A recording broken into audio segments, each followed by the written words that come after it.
the 7 problems that couples will face inevitably. According to therapists, you're going to face these problems. So let's talk about this. This was on HuffingtonPost.com. I'm so excited.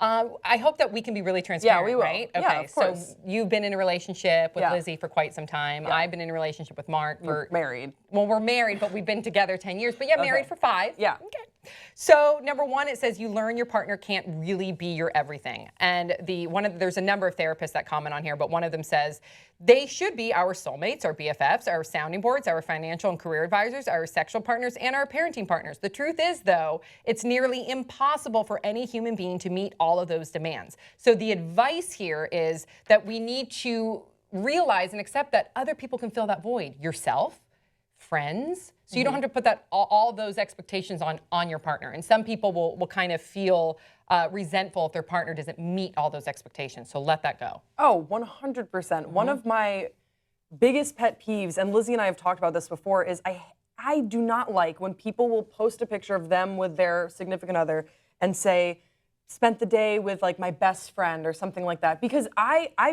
Lizzie, my girlfriend, is one of my favorite people in this whole world. I think she is amazing. She's awesome. And we have a dynamic that is sometimes a lot like a best friend. But I also have best friends, and that would be very hurtful to them if I was like, no, you're done. Like, this is my best friend now. Yeah. I think it's important to have close friendships, best friends, that relationship will be decidedly different than the relationship that you have with your significant other, even though you can still have those feelings of like, this is so much fun, like you're my favorite person to be around. And mentors, like you have different relationships with different people in your life, and then therefore it kind of takes that pressure off your significant other who can just be them, just right? let them be a just person. Be them. Just be them. They're already going to be important. Yes. Yeah. Okay, so this isn't a problem I feel like you and I have, but let's keep going. Let's see if we do. Okay. Oh, so, man. and then we'll add to the list if we feel we can. Okay. The next one, your phone will come between you and your partner.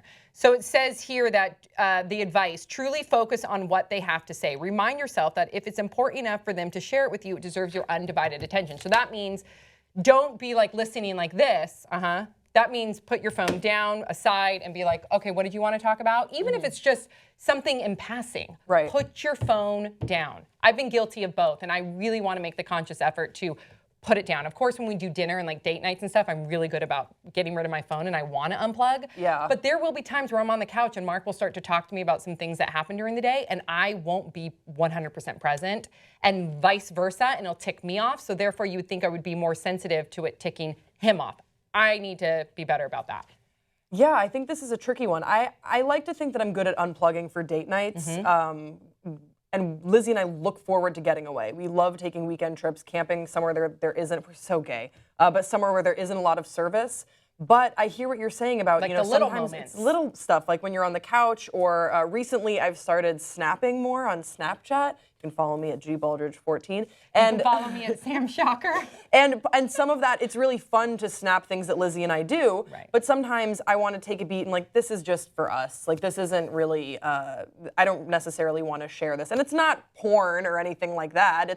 I totally share that stuff on Snapchat. No, what I'm saying is that there are some moments that you don't need to share them. Right. And being secure in your relationship and not needing to document everything or not needing to, tweet about everything. Although it is sometimes fun to share. Yeah. But unplugging is huge. And just and listening, hard and difficult. It is, and also just bottom line listening to because it's going to affect other people more than others, right? Yeah. So just listen to what your partner is saying and trying to accommodate that. Yeah. The sex isn't always going to be hot. It says to get past a breakdown in intimacy, what they recommend is they say couples need to prioritize simply touching each other, even if it doesn't end up with having sex. So they say don't have sex like on your mind as like the end all be all, especially if you've had like a fizzled out time. Like go back to massaging and kissing and holding hands, and that will, put the spark back into the relationship.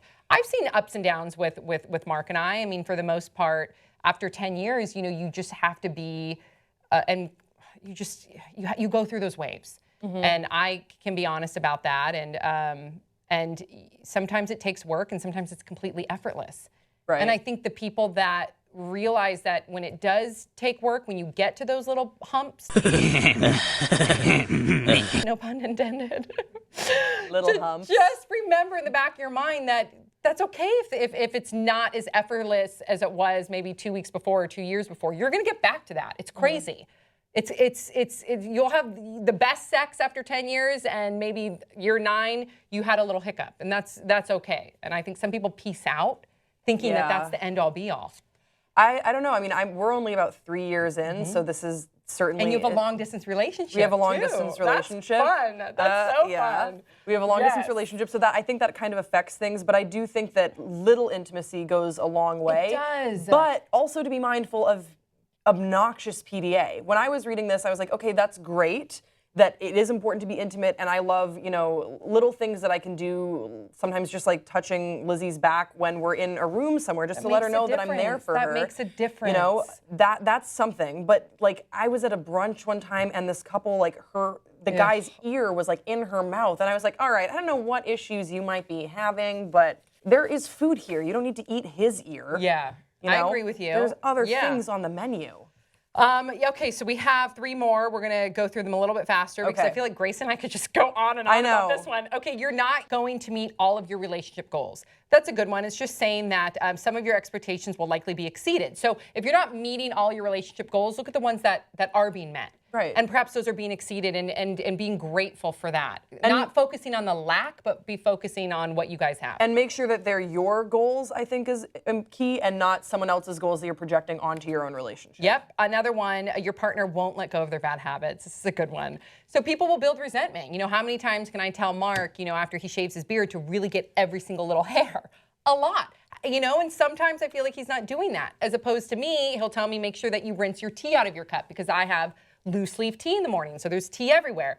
I feel like I've been really good about that, but maybe I haven't, and he'll get on me, and then I'll get on him, and we just have to let it go. It's so let little. It go. I'll clean up the hair. He can clean up the tea leaves. It's all dust in the end. That's the thing. Yeah. But that's something I need to work on. Let it go. Just clean it up. That's something I guess we'll have to get back to me on, because I haven't. Lizzie and I don't live together. We don't want to live together until we were to take it's the always next stupid step, shit. It's stupid shit. And sometimes when you're having a bad day, it's kind of like the straw that broke the camel's back, and you just have to realize that you're not mad about the hair. You're mad about maybe something else that happened that day. The next one, money will come between you and your spouse. So it doesn't have to be spouse, your significant other. This could even apply to a roommate situation. Yeah. And it says here, to offset money-related stressors, band together as a team to tackle problems as they come. If you don't, one partner will become responsible for the money, and that will create a lopsided dynamic that causes resentment and distance. This one I kind of disagree with. I think everything should be as a team. I do agree with that. But if one person's better at handling the money, I think it's okay for you guys to maximize your strengths in the relationship. If one person can kind of manage the household, maybe they're better at picking up like the groceries, and the other person does a better job with numbers, I think it's okay to assign that person's strengths to what they're good at, just as long as you're open about it. Yeah, it just sounds so stressful, though. I feel like that's a stage that I have not yet come to in a relationship. It can be stressful. And it makes me really hesitant, because the last thing, money is so not important. I know, I agree. It's so not important, and I would hate to ever have a discussion with someone that I'm in love with about money. I know, me too. Because it's so cold. But you need to, because Mark and I are the same way. We don't like talking about money. We just want to, enjoy our lives, and we're not money-focused people at all, and we don't even like talking about like raises, anything like that. When it comes to money, both of them are like, no, we don't want to go there. Yeah. We just want to work hard, and then it comes. Yeah. But that's not the reality. And then the same thing in a situation, because your background, your history with money is going to be different than Lizzie's history with money, and you need to just put it out there on a, like a level playing field and say, this is what we're dealing with. Do you feel more comfortable handling this? Should we handle it together? How do we handle it? You have to have that conversation. I can totally handle the dog. Okay, so maybe Lizzie will be and that will be me. And the last one is monogamy. It says it will prove to be a challenge. And in so many words, it just says, listen, you have to be realistic that there's going to be points in your relationship, especially if you're together 20, 30, 40, 50 years, 5 years, 10 years, whatever that may be, where you may be attracted to somebody else. And not to beat yourself up for it, but just to realize that there's a big payoff in being monogamous if that's what you and your partner have agreed to do. Just not be ashamed of the temptation, but put yourself in check and inject yourself back into that relationship, and it will pay off. Well, and that's a huge one for me, because previous to Lizzie, monogamy did not come really easily for me. And I'm not really proud of that, but the relationship that I'm in now, it's great because I can have these open conversations with her, just acknowledging the fact that, yeah, we're all human. You're going to be tempted, but it doesn't mean that I am not totally in love with you. Right. And I think when you're afraid of who you're with and you try and hide those feelings or, not acknowledging them, it creates a really unhealthy dynamic. Because then you're like, oh no, I shouldn't want this, I shouldn't want this. And just acknowledging that, like, yeah, that girl is really attractive and I find her a little bit alluring, but that's human. It's totally human, but I'm here with you and that's the only place I want to be. Yeah. But I really and if you deny the feelings, they're going to resurface in some weird, ugly and way. And I see that sometimes with my friends where it's like they don't let, because whoever they're with is so jealous that they don't let them like have, it's almost like horse blinders. Like they can't look at, they can't look at anything else and then you just drive yourself crazy. Right. So it's amazing. This is the first relationship I've ever been in. Love hearing that. Where she trusts me enough to I can tell her these things and I'm not going to get in trouble for it. Right. It boils down to whether it's in the bedroom, whether it's about money, whether it's about temptation. It boils down to communication, right? If you can have like an openly communicative relationship, you're going to be fine. Really quickly, because we have to go, deal breakers. Do you have any deal breakers? Any at all? Deal breakers. I honestly would say one deal breaker for me is if you're not out. I've been with girls who have not been out, and that's not cool. Yeah. And I think being close with your family, I think just having a good family really. Yeah, but only in the sense of, because maybe something happened with your family and that's whatever, but in the sense of like if your family is not okay with you being gay. For me personally, that's a huge deal breaker. You don't want to take that on. Yeah. Right. For me, I would have to say just like someone that's entitled and treats people like they're inferior. And that boils down to when I was a waitress, being, a product of the service industry because I was a host, I was a busser, and I was a waitress. And that's a really good one. And I was treated different as a busser as I was a waitress. Sometimes as a waitress, I was treated like shit. And it's just the most unattractive quality. Ugh, God, if you treat people like shit and you think you're better than other people, bye, I don't want to be with you. And animals.